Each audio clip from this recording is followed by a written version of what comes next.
اب جو شخص خود کو انا ربکم الاعلی کہہ رہا ہے اور کھلا وارننگ دے رہا ہے کہ تمہیں میں پھانسی پر بھی لٹکا دوں گا, تمہارے ہاتھ پاؤں بھی کاٹ دوں گا, تو یہاں انسان کیا کرے؟ اپنی جان کے بارے میں سوچے یا اپنے ایمان کے بارے میں سوچے؟ بہت سے ایسے لوگ ہیں جن کا ایمان ڈگمگا جاتا ہے, بہت سے ایسے لوگ ہیں جن کے پاؤں لڑکھڑا جاتے ہیں, اور یہ تو تازہ ایمان لے کر آئے تھے, یہ تو تازہ مسلمان ہوئے تھے. اگر میں آپ کی زبان میں کہوں تو یہ تو تازہ مسلمان ہوئے تھے, اور عجیب مصیبت ہے, یوں مسلمان ہوئے یوں موت سر پر آ کر کھڑی ہو گئی. تو کیا کیا جائے؟ پلٹ جائے, اپنے الفاظ واپس لے لیں؟ نہ, کہا قالو لا ویرا, کوئی فرق نہیں پڑتا, کوئی نقصان نہیں ہونے والا ہے ہمیں. اِنَّ إِلَىٰ رَبِّنَا مُنْقَلِبُونَ, ہم ہمارے پروردگار کی طرف پلٹ چکے ہیں. یعنی یہ کہ ایک چھوٹی سی ادا کہ آپ نے خدا کے پیغمبر کا احترام کیا تو خدا نے آپ کے دل میں ایسا ایمان کا نور اتارا کہ آپ اس یقین کے مرحلے پہ پہنچ گئے کہ تلوار گردن پر آ بیٹھی اور آپ کہہ رہے ہیں کوئی فرق نہیں پڑتا, ہم تو ایمان لا چکے ہیں, ہم تو ہمارے پروردگار کے دیوانے ہو چکے ہیں. بھائی یہ تو فرعون کے جادوگر تھے. آپ کیوں تعجب کرتے ہیں جب جناب قاسم علیہ السلام فرماتے ہیں کہ امو موت تو میرے لیے شہد سے شیرین ہے؟ ان کے دل میں تو نور اتر چکا ہے, بس چکا ہے. یہ الفاظ سے آپ کو تعجب نہیں ہونا چاہیے. اصحاب امام حسین جب یہ کہتے ہیں کہ اگر ہمیں مار دیا جائے, 70,000 بار مار دیا جائے, جلا دیا جائے, ہماری راکھ کو ہوا میں اڑا دیا جائے, پھر ہمیں زندہ کیا جائے گا, ہم آپ ہی کے ساتھ ہوں گے. کیونکہ ایمان کی روٹس روح میں اتر چکے تھے, نور کو دیکھ لیا تھا, ہدایت کو دیکھ لیا تھا. یہ تو تازے مسلمان ہوئے تھے اور یہ کہنے لگے کوئی فرق نہیں پڑتا, ہم تو ہمارے پروردگار کی طرف پلٹ چکے ہیں. پھر ایک جملہ فرماتے ہیں, یہ جادوگر جو بیان کر رہے خداوند متعال قرآن میں فرماتا ہے قالو, وہ کہہ رہے ہیں, کیا کہہ رہے ہیں؟ لن نؤثرک علی ما جاءنا من البینات والذی فطرنا, ہم کبھی بھی تمہیں انتخاب نہیں کریں گے اس چیز کے نسبت جو ہمیں روشن دلیل کی طرح ہم تک پہنچایا گیا ہے. تو ہمارے سامنے روشن دلیل آ گئی ہے, ہم نے معجزہ دیکھ لیا ہے, ایمان کا راستہ ہمارے لیے کھل گیا ہے, نور نظر آ رہا ہے. اب یہ چھوڑ کر ہم کبھی بھی تیری طرف نہیں پلٹیں گے. پھر اس کے بعد فرعون کو چنوتی دیتے ہیں, فرعون کو چنوتی دیتے ہیں, کہتے ہیں فغزی, جو حکم کرنا ہے کر, فغزی, جو کرنا ہے کر لے, ما انت قاضٍ, فغزی ما انت قاضٍ, تجھ سے جو بنتا کر لے. انما تقضی هذه الحیات الدنیا, تو جو بھی کرے گا وہ صرف یہ دنیا کی زندگی میں کر پائے گا, اس کے آگے تیری قدرت نہیں ہے. اب سوچنے والی بات ہے کہ بھائی جو تازہ مسلمان ہوا ہے اس نے کیا دیکھا؟ صرف یہ دیکھا کہ موسیٰ کے اژدہا نے میرے سانپ کو کھا لیا. ایمان کا درجہ صرف دنیا نہیں بلکہ آخرت تک پہنچ گیا ہے. یعنی دل میں پاکیزگی ہونا, ایک صحیح اعمال, نیک اعمال. اسی لیے آپ دیکھیں گے قرآن میں 85 بار ذکر ہوا ہے یا ایھا الذین آمنوا وعملوا الصالحات. ایمان کے ساتھ عمل صالح ضروری ہے. عمل صالح آئے گا تب جا کر قلب باز ہوگا, قلب کھلے گا اور اس میں نور اترے گا. اسی لیے کل میں نے جو آپ کی خدمت میں آیت کا ذکر کیا تھا کہ سورہ بقرہ میں 8ویں آیت میں خداوند متعال فرما رہا ہے وَمِنَ النَّاسِ مَن يَقُولُ آمَنَّا بِاللَّهِ وَبِالْيَوْمِ الْآخِرِ وَمَا هُم بِمُؤْمِنِينَ. کیوں؟ عمل نہیں ہے, صرف زبان کے مومن ہو. تو جب تک زبان کے مومن رہیں گے ایمان دل کی گہرائیوں تک نہیں اترے گا. جب دل کی گہرائیوں تک ایمان نہیں اترے گا تو پھر جان قربان کرنے کے لیے ہم کبھی بھی تیار نہیں ہوں گے. تو یہاں سے پتا چل رہا ہے کہ فرعون کے جادوگر جو اس کی تھالی کا کھاتے تھے، لیکن کیونکہ جناب موسیٰ کا احترام کیا تو خدا نے ان کے لیے ہدایت کا راستہ کھول دیا. جب ہدایت ملی تو پکڑ لیا اور جم کے پکڑا ہے، یہاں تک کہ جان دینے کی بات آئی. کہتے تجھے جو کرنا ہے کر. اب اس کے بعد بہت تیزی سے آگے بڑھاتے ہوئے، اس کے بعد جناب موسیٰ بنی اسرائیل کو بچا کر لے جاتے ہیں پانی کے اس طرف، نیل کو پار کر کے اس طرف پہنچ جاتے ہیں. ایک امتحان ہوا ہے جادوگروں کا، اور انہی کے ساتھ بنی اسرائیل بھی کھڑے تھے، یہ بھی دیکھ رہے تھے. اب ان میں سے کئیوں نے جناب موسیٰ پر ایمان لایا. اب پانی کے اس طرف چلے گئے. جناب موسیٰ کہتے ہیں خوب، اب میں جا رہا ہوں خدا سے ملاقات کرنے کے لیے، 30 دن کے لیے جاؤں گا اور لوٹ کر آؤں گا. 30 دن کے لیے جاتے ہیں اور 10 دن زیادہ رک جاتے ہیں. پھر ہوتا ہے سامری کا امتحان. اب یہاں پر ہم اس سوال کا جواب دیں گے کہ کیوں امتحان، کیوں خدا کی سنت میں یہ ہے کہ امتحان لیا جائے. فارسی میں ایک لفظ استعمال ہوتا ہے غربالگری. غربالگری جس کو اگر ہم ترجمہ کریں گے، یعنی آپ اس طرح سوچیں کہ میں ایک چھنی لیتا ہوں، اس میں آٹا ڈال کر اسے چھانتا ہوں. کیوں چھانتا ہوں؟ تاکہ جو خالص ہے وہ ایک طرف جمع ہو جائے اور جو ناخالص ہے وہ دوسری طرف جمع ہو جائے. تو خداوند متعال امتحان لیتا ہے تاکہ جو صفے ہیں وہ کبھی بھی مکس نہ رہے. کوئی ایسا ناپاک شخص متقین کے ساتھ باقی نہ رہ جائے. امتحان پر امتحان لیا جائے گا. کب تک؟ جب تک کہ یہ دونوں صفے جدا نہ ہو جائے، تاکہ جو ناپاک ہے وہ ایک طرف ہو جائے اور جو پاک ہے وہ ایک طرف ہو جائے. اور یہ سنت الہی رہی ہے ہمیشہ سے. جناب موسیٰ کی داستان آپ دیکھ لیں. سامری کے بعد لوگ جدا ہو گئے. سامری کے ساتھ جو تھے وہ اس طرف، جناب موسیٰ کے ساتھ جو تھے اس طرف. پھر آگے اور امتحانات لیے گئے. یہاں پر آیت اللہ میر باقری جناب نوح علیہ السلام کی داستان بیان فرماتے اور کہتے ہیں وہاں پر جناب نوح علیہ السلام نے ہزاروں سال تک تبلیغ کی.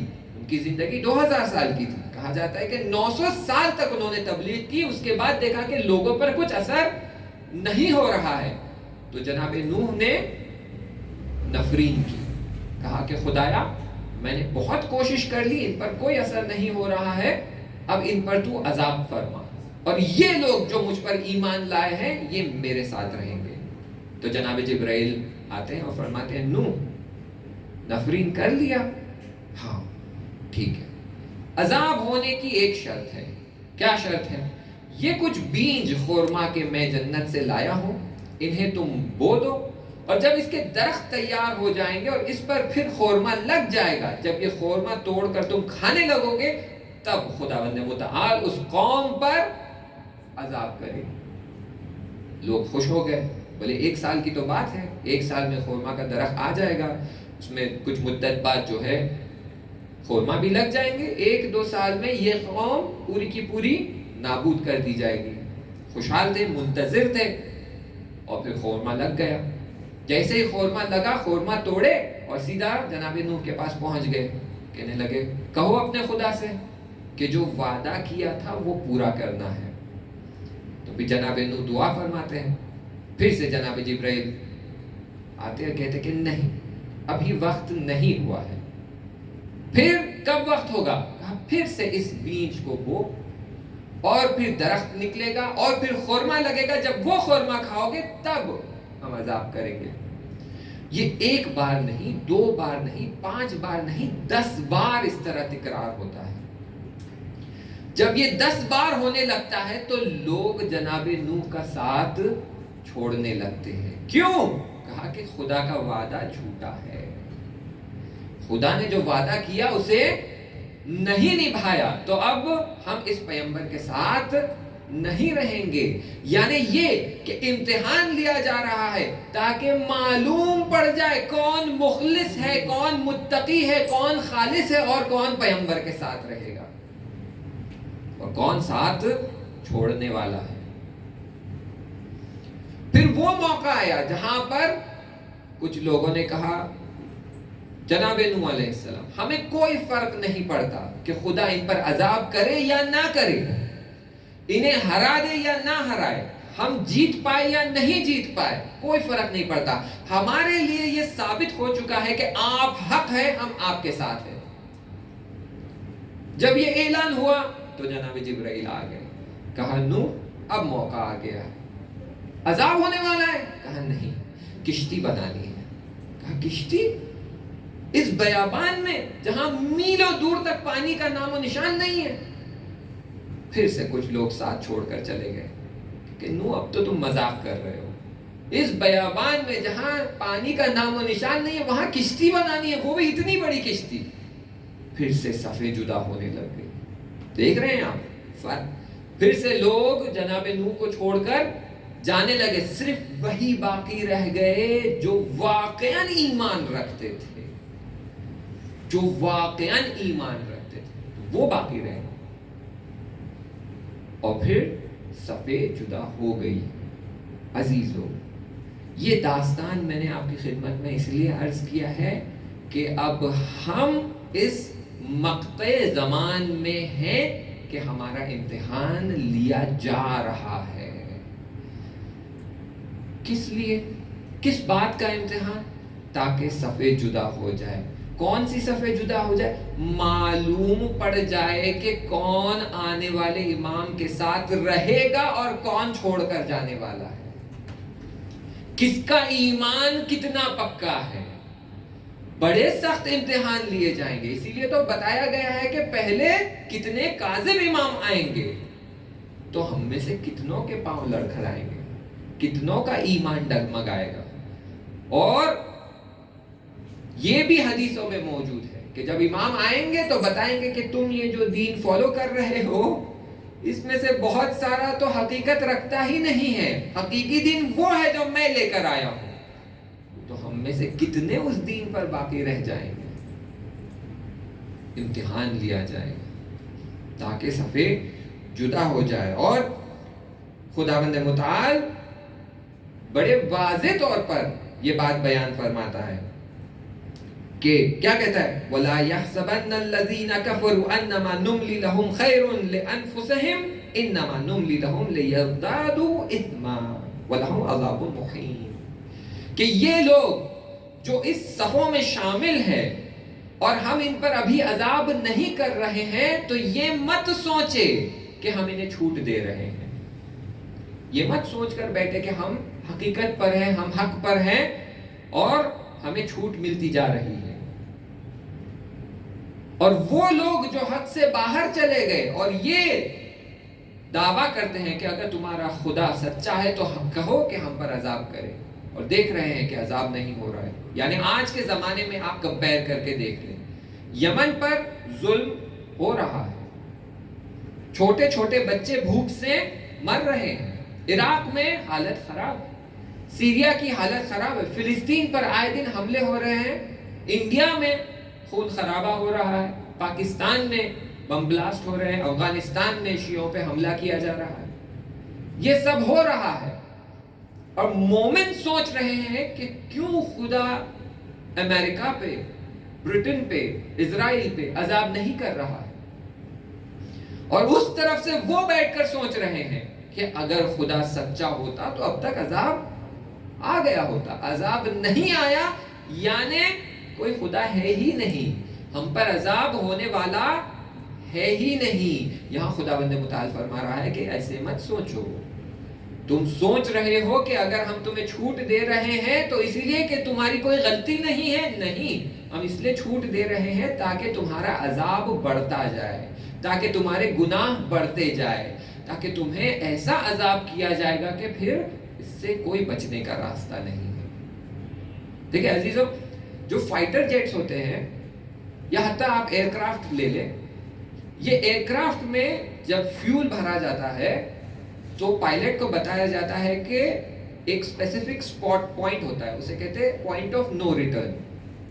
پوائنٹ آف نو ریٹرن کیا ہوتا ہے کہ آپ کے پاس جتنا فیول ہم نے بھرا ہے, اگر آپ اس پوائنٹ تک پہنچتے ہیں تو آپ کے پاس اتنا فیول باقی ہے کہ آپ ادھر سے پلٹ کر واپس اسی جگہ پر آ سکتے ہیں. یعنی تہران سے آپ نکلے, اس نقطے تک پہنچ کر آپ کے پاس موقع ہے کہ آپ پلٹ کر واپس آ سکتے ہیں. لیکن اگر اس نقطے کو آپ نے کراس کر لیا تو پھر آپ کے پاس اتنا فیول باقی نہیں ہے کہ آپ ایئرپورٹ تک پہنچ پائیں گے, آپ بیچ میں ہی کریش ہو جائیں گے. اسے کہتے ہیں point of no return. Especially fighter jets کے لیے یہ بہت امپورٹنٹ ایسپیکٹ ہوتا ہے کہ وہ جب فلائی کر رہے ہوتے ہیں ان کو بتایا جاتا ہے this is your point of no return. اس کو آپ نے کراس کر لیا تو پھر دشمن کے پاس جانا ہی ہے, آپ کو وہاں جا کر آپ کو آپ کا کام انجام دینا ہے, اور اس کا مطلب ہے کہ پھر آپ کی جو ہے زندگی کی کوئی گارنٹی نہیں ہے. خداوند متعال یہ فرما رہا ہے کہ اگر ہم تمہیں چھوٹ دے رہے ہیں تو کیوں چھوٹ دے رہے ہیں؟ تاکہ تم وہ پوائنٹ آف نو ریٹرن تک پہنچ جاؤ کہ اس کے بعد تمہارے بچنے کا کوئی طریقہ باقی نہیں رہے گا, کوئی نجات دینے والا باقی نہیں رہے گا.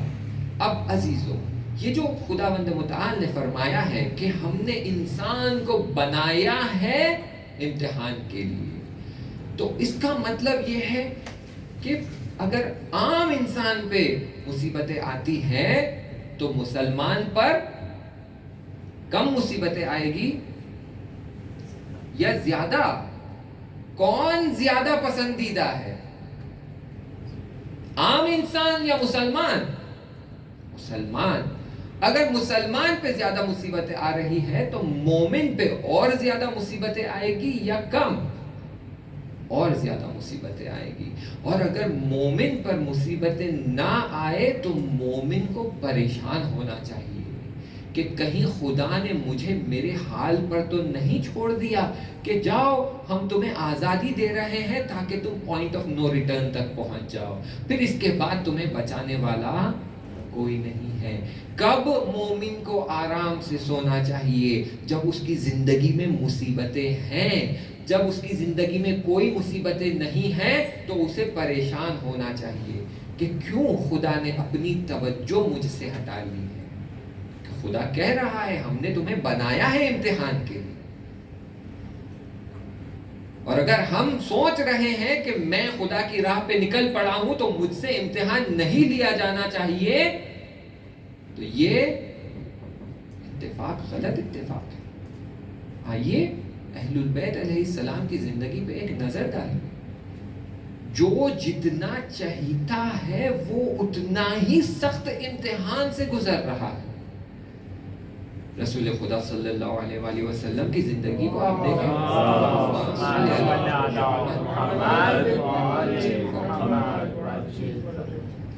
ان کی زندگی کو آپ ایک بررسی کر کر دیکھیے, کتنی سختیاں اٹھائی انہوں نے. دین کی تبلیغ کر رہے ہیں, لوگ پتھر مار رہے ہیں. دین کی تبلیغ کر رہے ہیں, لوگ کچرا کوڑا پھینک رہے ہیں. ان پر تہمت لگائی جا رہی ہے سحر اور جادو ہے. عزیزو, کبھی آپ نے سوچا نہیں ہوگا ایک سب سے بڑی مصیبت جو رسول خدا نے برداشت کی ہے, جس کا امتحان رسول خدا نے دیا ہے, وہ یہ کہ اپنی زندگی میں جناب جبرائیل سے سنتے ہیں کہ کیسے ان کا نواسا کربلا کے میدان میں شہید کیا جائے. اسی نواسے کو اپنے گود میں بٹھاتے ہیں اور اشک جاری ہو جاتے ہیں. اپنی زندگی میں بتایا جا رہا ہے کہ کیسے آپ کی اولادوں کو کھلے عام قتل کیا جائے گا, کیسے ان کے سر جدا کیے جائیں گے, کیسے ان کے سروں کو نیزے پر اٹھایا جائے گا, کیسے بیویوں کی چادریں چھینی جائے گی. یہ بہت سخت مرحلہ ہے, یہ کوئی آسان مرحلہ نہیں ہے کہ آپ اپنے خاندان کی نابودی اپنے سامنے یقینی حالت میں سنیں, نہ احتمالی حالت میں کہ یہ ہو سکتا ہے, شاید نہیں, یہ ہوگا. اور کئی بار یہ ہوتا ہے کہ مومن دعا کرتا ہے اور دعا کے بعد اس کا اثر نہیں دیکھتا.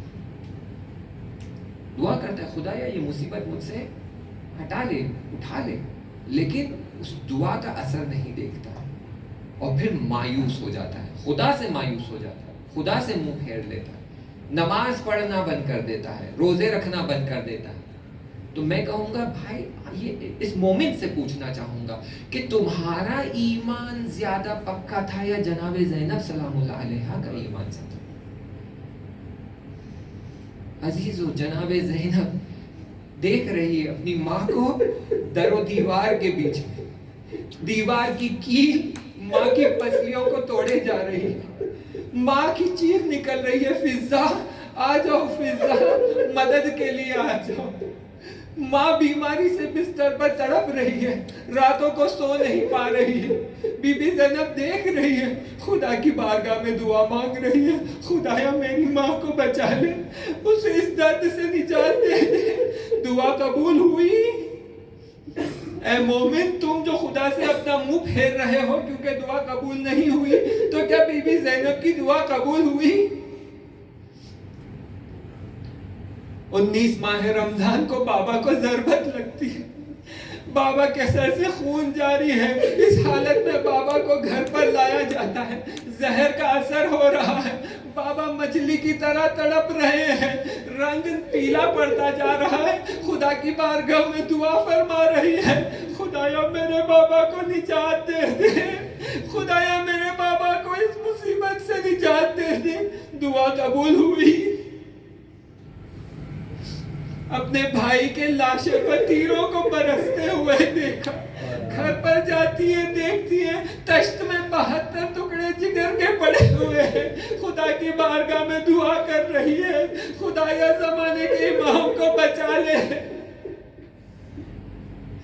میدان کربلا میں کئی بار بی بی زینب نے خدا کی بارگاہ میں دعا فرمایا، علی اکبر میدان میں جا رہا ہے، خدایا اس کی حفاظت کرنا، کیا واپس آتا ہے ایک زخمی لاشا، سینے میں برچھی لگی ہوئی، بدن پر اتنے تلوار کے نشان کہ امام حسین فرماتے ہیں اربن اربا، یعنی اتنی ضربتیں لگی ہیں کہ پورا بدن خط خطی ہو گیا ہے، بھائی کے سینے پر شمر سوار ہے، گلا کاٹنا چاہتا ہے، بی بی زینب دعا فرما رہی ہے، کہہ رہی ہے واہ محمدہ، کیا نہیں جانتے یہ محمد کا نواسا ہے۔ الا لعنت اللہ علی القوم الظالمین۔ خدایا پروردگارہ بحق محمد و آل محمد ہماری عبادتوں کو اور اطاعتوں کو اس ماہ رمضان میں قبول فرما، ہمارے روزوں کو قبول فرما، ہمارے روزے صرف بھوک اور پیاس کے نہ ہو، ہمارے روزے ایسے ہو کہ ہمیں تقوی حاصل ہو۔ خدایا پروردگارہ جو بیمار ہے، جو مریض ہے، انہیں شفا عطا فرما، جو بوڑھے ہو چکے ہیں انہیں طول عمر و صحت عطا فرما، جو مقروض ہے ان کا قرض عطا فرما، جو بے اولاد ہے انہیں اولاد عطا فرما۔ خدایا پروردگارہ بحق ماہ رمضان امام زمانہ عجل اللہ تعالیٰ فرجہ شریف کے ظہور میں تعجیل فرما، اور ہمارے علماء اور مراجع اکرام کی جان، مال، عزت و آبرو کی حفاظت فرما، اور انہیں طول عمر عطا فرما۔ اللہم صلی علی محمد۔